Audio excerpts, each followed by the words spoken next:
నువ్వు నా కోసం 4 years అది ఇది కాదే, నాన్న కోసం అని చెప్పు. మీ ఇద్దరిని మార్చడం నా వల్ల కాదు. నన్ను దూరంగా పంపించి నాన్న ఒక్క క్షణం కూడా ఉండలేను. నాన్నను విడిచి నేను కూడా ఉండలేను. అందుకే అమ్మకి ఇష్టం లేకపోయినా కాకినాడలోని ఇంజనీరింగ్ లో జాయిన్ అయ్యాను.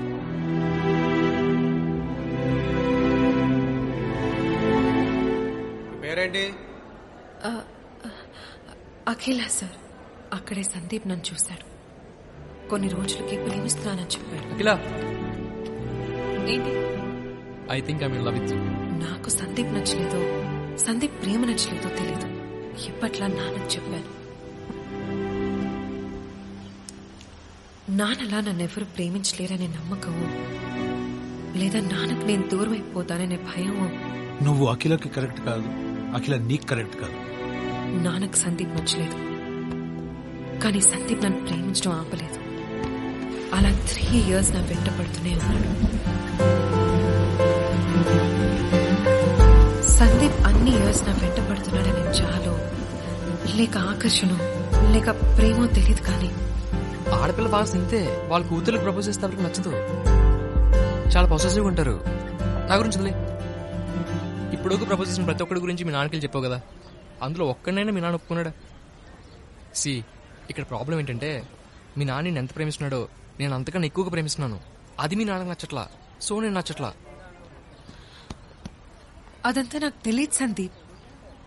నువ్వు ప్రేమిస్తే వెళ్ళి మా నాన్నని కన్విన్స్ చేయి. కన్విన్స్ చేస్తాను. ఫస్ట్ నువ్వు కన్విన్స్ అవ్వు. మీ నాన్న ఏంటి మొత్తం ప్రపంచాన్ని కన్విన్స్ చేస్తాను. ఆ క్షణం సందీప్కి ఎస్ చెప్పేశాను.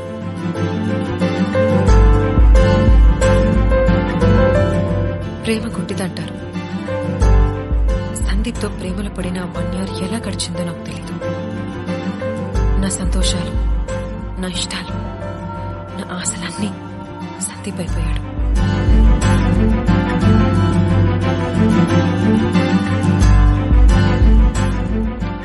సరిగ్గా అదే టైంలో అత్తయ్య వాళ్ళు బావతో పెళ్లి సంబంధం తీసుకొచ్చారు. ఇంజనీరింగ్ ఫైనల్ ఎగ్జామ్ లాగే నా ప్రేమకు కూడా ఫైనల్ ఎగ్జామ్. నాన్న కోసం ఇష్టం లేని పెళ్లి చేసుకోవాలా, లేదా మనసు కోరుకున్నట్టు సందీప్ని పెళ్లి చేసుకోవాలా? సందీప్ ప్రేమనే నాన్న రిజెక్ట్ చేశాడు. ఇంకా సందీప్తో పెళ్ళంటే ఎలా ఒప్పుకుంటాడు? అదే టైంలో నాన్న కాల్ చేశాడు. ఇంట్లో అత్తయ్య వాళ్ళు, బావ అందరూ నా కోసం వెయిట్ చేస్తున్నారు.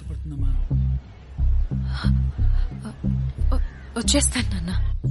తొందరగా వచ్చారా? సరే. ఇంటికి అందరూ వచ్చేశారు. ఇప్పుడు ఇంటికి వెళ్తే అర్జున్తో పెళ్లి ఫిక్స్ చేసేస్తారు. నాకేం అర్థం కావట్లేదు. నాకు ఊహ తెలిసినప్పటి నుంచి ఫస్ట్ టైం నాన్నకు చెప్పకుండా నాన్న నుంచి దూరంగా మనం పెళ్లి చేసుకున్నాం. ఎక్కడికి వెళ్తున్నాను? మనం పెళ్లి చేసుకుంటే మీ నాన్న మనల్ని ఏం చేయలేడు. ఎందుకు ఇదంతా చేస్తున్నాను? ఇవేవి తెలియకుండా సందీప్తో వెళ్ళిపోయాను.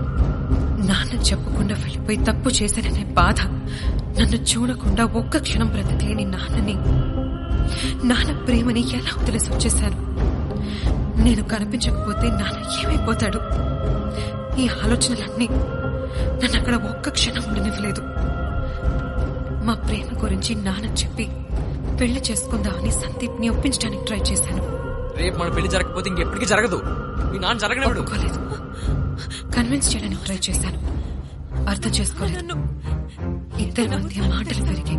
నిన్ను ఎమోషనల్ గా బ్లాక్ మెయిల్ చేయడానికి ట్రై చేస్తాడు మీ నాన్న. నాన్నని తప్పుగా అంటే తట్టుకోలేకపోయాను. అయినా ఇప్పుడు ఆ ముసలాడి గురించి ఎందుకు? అందరి ముందు కొట్టాను. అది సందీప్ సహించలేకపోయాడు. తప్పు నాదని తెలుసు, కానీ ఆ తప్పుని అర్థం చేసుకునే ప్రయత్నం కూడా సందీప్ చేయలేదు.